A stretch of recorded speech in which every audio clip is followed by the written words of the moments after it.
What's up, idols? It's CC Lesson 3. Welcome back to my channel and thank you so much for clicking on this video. I don't know why I just did the West Coast sign. I'm from Maryland. I'm an East Coast gal. So this story time is going to be a little bit different, a little bit non-traditional. I originally shared this on Patreon last week, and I got an email this morning from the girl who sent in that story and asked if I could share this on YouTube as well. Now that's my bad, because she said she wanted more eyeballs on this story because she wanted to see like if anything like this has happened to other people or if she's cursed and things like this only happens to her. With all the detail she put into it, naturally I was like, well, this isn't a YouTube story time, this is a Patreon story time.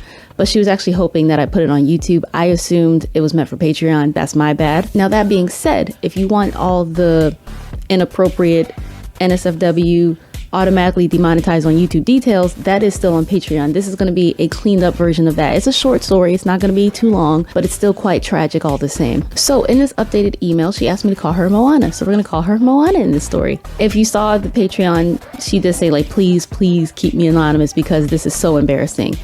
She called this the most embarrassing hookup of her. Anyway, let's just get into it. So Moana went to Korea for 2 weeks with two friends very recently. And while they had a lot of fun, she said 2 weeks was definitely not enough time. But in that 2 weeks, a lot of shit went down. There's a lot of stuff that happened. They were able to cross off most of the things they wanted to do in Seoul. But there was also some extracurricular things they also got up to.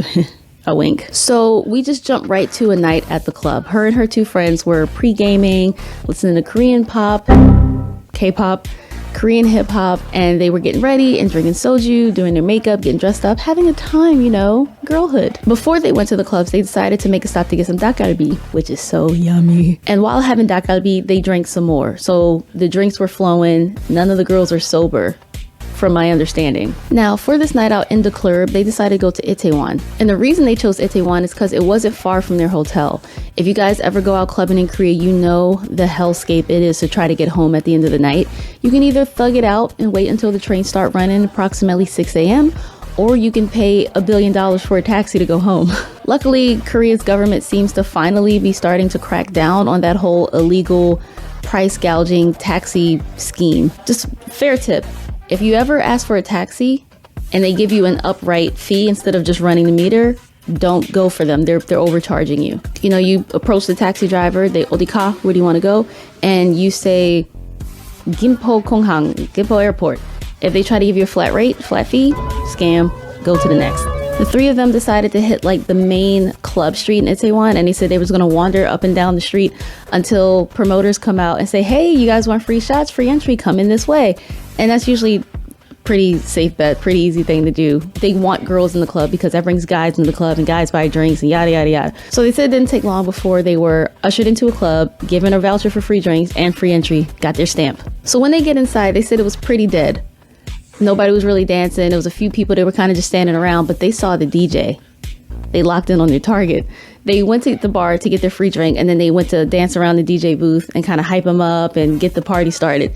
And Moana even said that she's pretty sure that once they started to dance, they got the party jumping and people started to finally dance and move.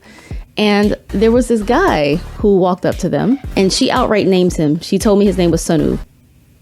He had a bottle in his hand and he started just like offering the girls like, hey, open your mouth, open wide. I know you're thirsty. Say yeah. So now it's a party. They got the three friends. Sunu comes over with a bottle and they're all just kind of dancing together. And after a while of this, one of Sunu's friends comes over going, yo, you've been gone with our bottle for a long time. What are you doing? Then he sees these three girls and he's like, oh, this is what you're doing. And the party just rejoins to where these girls are. Now they're all just over there dancing around the DJ booth, drinking, having a time. So Sunu, Moana describes as being very handsome. You know, she says she liked his mullet haircut. It was like curly in the front with little bangs. Not the bangs, the bangs. He had on a short sleeve polo, but it was like a tight polo, so she could see the outline of his muscles and his biceps, and she saw a tattoo that she liked. So after a while of kind of just huddled together, drinking a little bit, he got behind her, and while he was behind her, he asked in her ear if they could dance. So Moana just throws it back, and that is her way of saying, yes, dance with me, boy. So at first he had his arms in the air, like one bottle still in the other hand, but after a while he put one on her waist, and they just kind of getting it, you know what I'm saying? She went on about how he smelled so good, his skin was soft because his biceps were out, it was just milk soft skin. She said they danced for like 9 straight songs, And after a while, he like leaned down and she thought he was gonna try and kiss her, but he just like rested his head on her shoulder. So they're just kind of dancing like that. That's cute, right? No! So after they stopped dancing, they decided to start talking a bit, just one-on-one. And she really liked how goofy and funny he seemed to be. They were dancing closer, they were talking closer, and it was more of an intimate vibe between them two. And while all this is going down, they have not stopped drinking, so clouds your judgment. Do it! So as the night goes on, they start to club hop and bar hop, and shockingly, Sunu and his friends are like with them. She was like, wow, like to her friends, like, wow, he's still here with us. Oh my God, that's crazy. And her friends are hyping him up like, girl, he likes you. Duh, of course he's gonna follow us along. And she's like, you think he likes me, really? Because she likes him too. So she was excited to hear that sort of reassurance and suggestion from her friends. And because alcohol makes you brave, she started to make some suggestions to Sunu. You know, some innuendos, some double meaning things. It could be innocent or it could be naughty.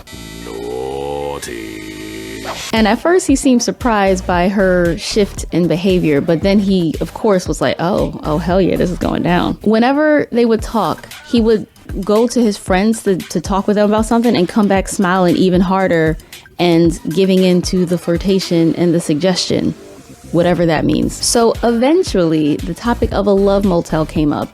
Of course it did.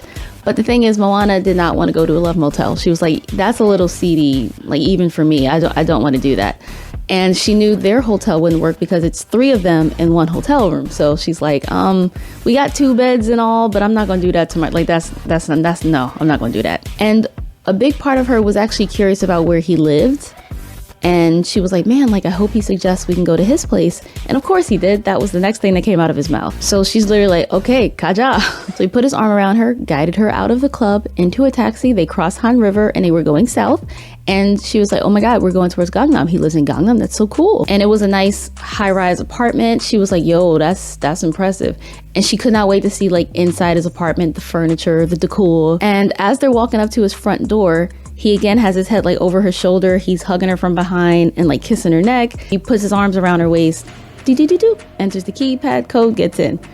And when they get inside his apartment, it is pitch black. It is very dark. She can't see shit. You know, she's trying to reach around for a light, but before she can do anything, Sunu turns her around, puts her back to the door, like the front door, and they're making out. He lifts her up against the door and everything, and they go straight from the door to his bed, and it's dark. She can't see anything. She says she could only see like the outline of a curtain, like from the window, the city streets. So, you know, they're progressing through what consenting adults do. And like I said, a lot of the details in this are on Patreon. I'm not going to say too much here on YouTube because I've been demonetized for less. One thing that is very important to note, because it kind of comes to a horrible revelation towards the end of her email.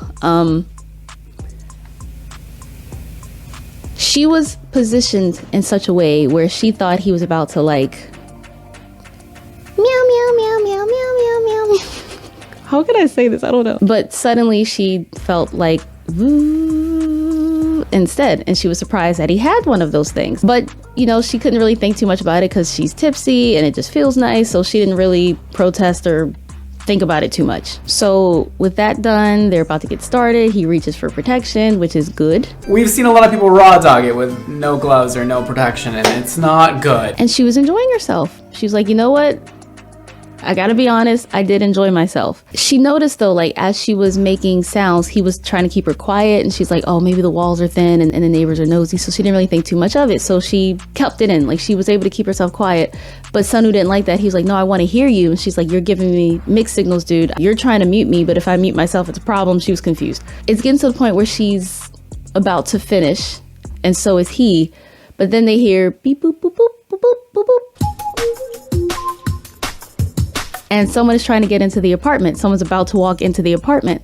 And she's thinking like, oh my God, do you have roommates? Like it is late as hell. Like who the hell is about to come here this early in the morning? He was panicked. She literally said he basically threw her off his lap to try to get up, get dressed, hide her. But they had like 0.2 seconds to react before that front door opened. So when the door opens, it creeps up, you know, it doesn't like swing open or anything. It just creeps in like you're tired, long day. And in walks a woman. He needs some milk. The Confrontation. And Moana said at first she was thinking like this woman was in the wrong apartment because she kind of just froze in the doorway like, But then Sunu went off, pleading to her in a defensive tone from what she could gather, speaking only in Korean, which Moana admits she knows a little bit. She knows some basic Korean, but she did not understand what they were saying or what they were talking about. But she said it's also like funny to note that he was arguing still naked, with protection on, still standing at attention, if you know what I mean. You the drill sergeant, but then I mentioned your girl make my soldiers stand at attention. Trying to argue with this woman that just walked into this apartment. They're arguing, full-blown argument. So luckily for Moana, they're not really looking at her. They're not paying her too much attention. So she's like, this is my chance to take advantage of this distraction, get my clothes, and nope the fuck out of here. So she's trying to gather her clothes because she says she wanted to try to preserve any semblance of dignity she might have had left, because being interrupted in the middle of the horizontal tango like that is kind of crazy, right? Especially when it's kind of clear that this dude was cheating. Like that, what a way to find out, am I right? Unfortunately for Moana though, they're arguing right in front of the door. The door is now closed, but they're in front of the door. So she's like you don't want to interrupt, right? Because then the wrath might be drawn towards you. So you're just like I want to let you finish, but I want to get the fuck out of here too, you know? So she's just kind of like, oh God. And as she's getting closer to the door, the woman turns to her and says, stop, like just yells in English, stop. So Moana freezes like, oh God, okay, she saw me. Sunu is trying to tell her, leave, like get out of here. And she's trying. You gonna let me in? Or just sit there blocking the door? You go, that's what he said. But this woman is literally blocking the door. So unless she pushes her out of the way, she's not really going anywhere. So then, luckily, Moana's fully dressed and she's just trying to get out of here. Sunu is still naked. They're arguing Korean and she's just kind of on the side like...